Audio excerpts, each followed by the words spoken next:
Bismillahirrahmanirrahim. Alhamdulillah, pada pertemuan kali ini kita akan mempelajari tentang produksi pengolahan hasil nabati. Baik. Nah, untuk kompetensi dasar mata pelajaran pengolahan hasil nabati kelas 11, materinya sebagaimana berikut ini.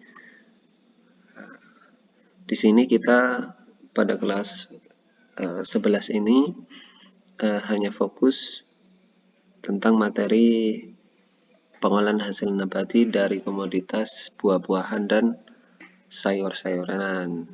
Jadi materi yang ada di sini ini untuk kita bisa sampai pada kelas 12. Adapun kelas 12 nanti kita akan mempelajari tentang komoditas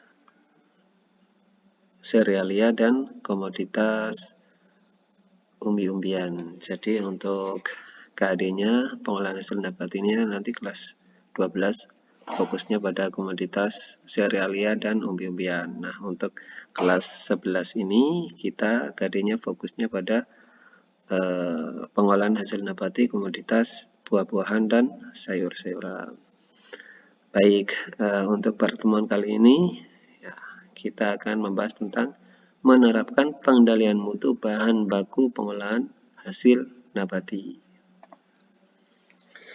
Sebagaimana kita ketahui, ya, pengertian mutu adalah gabungan dari sejumlah atribut yang dimiliki oleh bahan atau produk pangan yang dapat dinilai secara organoleptik. Adapun atribut tersebut meliputi parameter penampakan, warna, tekstur, rasa, dan aroma.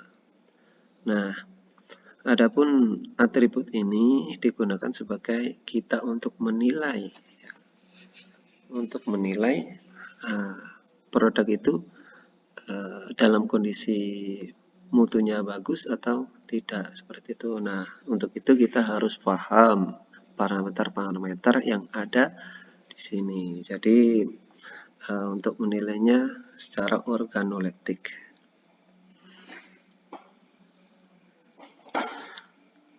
Berikutnya, adapun mutu itu bisa menurun akibat dari kerusakan-kerusakan yang terdapat pada bahan hasil nabati tersebut. Adapun kerusakan-kerusakan yang ada itu meliputi 3 kerusakan, yaitu kerusakan fisik. Kerusakan fisik yang dialami bahan pangan dapat disebabkan oleh perlakuan fisik, ya, seperti terbanting, tergencet, atau terluka.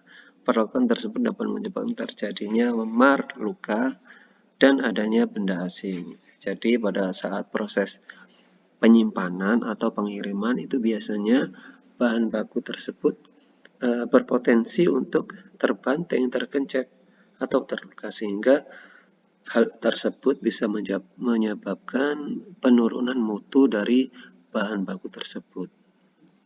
Adapun kerusakan biologi biasanya pada bahan pangan dapat disebabkan oleh aktivitas mikroba patogen dan pembusuk, baik berupa bakteri, virus, jamur, khamir, ataupun protozoa, sehingga kerusakan secara biologis terjadi secara alamiah yang bisa disebut pembusukan. Kenapa kok di sini pembusukan itu biasanya aromanya bau seperti itu? Tidak sedap, ya, karena terjadi proses aktivitas bakteri yang menyebabkan bahan baku tersebut kualitasnya menurun, ya, sehingga bahan tersebut tidak layak. Adapun kerusakan kimia, penurunan kandungan zat kimia pada bahan pangan dapat terjadi selama proses pencucian dan pemanasan. Selama berlangsung proses pencucian bahan pangan, banyak komponen senyawa kimia yang akan larut, seperti beberapa protein, vitamin B dan C, serta mineral. Jadi kerusakan-kerusakan ini perlu kita pahami sehingga kita dapat mencegah ya, penurunan mutu bahan hasil nabati itu ya, sehingga mutunya tetap terjaga. Nah, adapun cara pengendalian mutu bahan baku pengolahan hasil nabati bisa dilakukan melalui pertama pre-cooling. Metode ini merupakan proses penurunan temperatur bahan pangan dengan tujuan untuk memperkecil perbedaan antara temperatur bahan pangan dan ruang penyimpanan.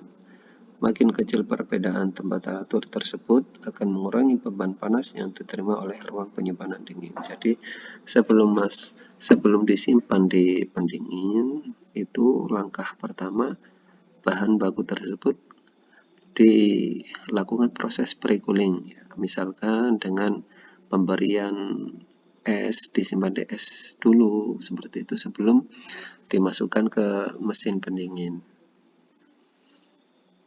Yang kedua adalah pencucian. Bahan pangan yang ditujukan untuk mengurangi populasi mikroba alami yang terdapat dalam bahan pangan sehingga populasinya tidak berpengaruh pada proses selanjutnya. Jadi pencucian di sini adalah salah satu upaya untuk pengendalian mutu sehingga adapun mikroba-mikroba yang menempel di bahan baku itu bisa terkurangi populasinya seperti itu. Yang ketiga adalah penanganan steril, merupakan penanganan yang ditujukan untuk mengurangi kemungkinan terjadinya kontaminasi silak atau kontaminasi ulang. Penanganan steril dicirikan dengan penggunaan peralatan, lingkungan, dan karyawan yang steril. Jadi sebelum mulai proses ya proses produksi itu, langkah awal adalah dilakukan penanganan sterilisasi, baik peralatan, lingkungan, karyawan, dan yang steril seperti itu. Misalkan jika peralatan ya disterilisasi dengan menggunakan air panas, lingkungan ya lantainya dipel seperti itu, dan karyawan menggunakan APD. Untuk selanjutnya yaitu penyiangan. Penyiangan di sini adalah proses membersihkan. Pada produk buah-buahan, penyiangan dilakukan dengan pengupasan atau peeling.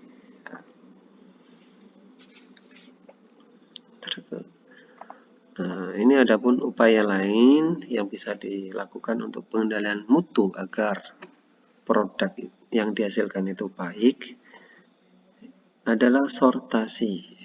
Sortasi di sini adalah pemisahan komoditi selama dalam aliran komoditas. Misalkan sortasi di lokasi pemanenan yang didasarkan pada jenis dan ukuran yang diminta pasar. Sedangkan grading yaitu proses pemisahan bahan pangan berdasarkan mutu, misalkan ukuran, bobot, dan kualitas. Adapun perbedaan dari sortasi dan grading di sini adalah sortasi ya, pemisahan komoditas, misalkan klasifikasinya baik atau tidak baiknya. Sedangkan grading ini adalah pengkelasan ya.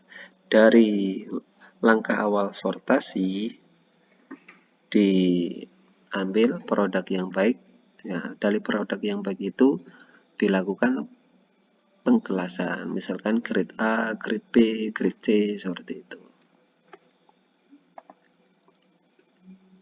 Nah, adapun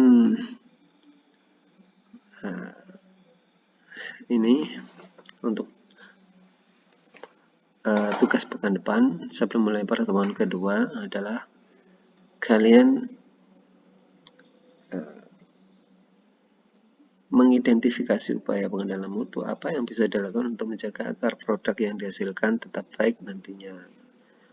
Ya, pada produksi pembuatan manisan buah, sari buah, sirup buah, mangga, dan selai nanas, kira-kira upaya pengendalian mutu apa yang bisa dilakukan untuk menjaga agar produk yang dihasilkan tetap baik nantinya. Kalian bisa jelaskan nantinya.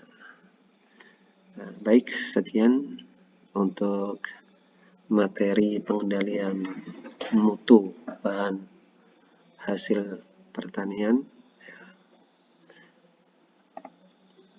untuk pertemuan 1. Demikian. Wassalamualaikum warahmatullahi wabarakatuh.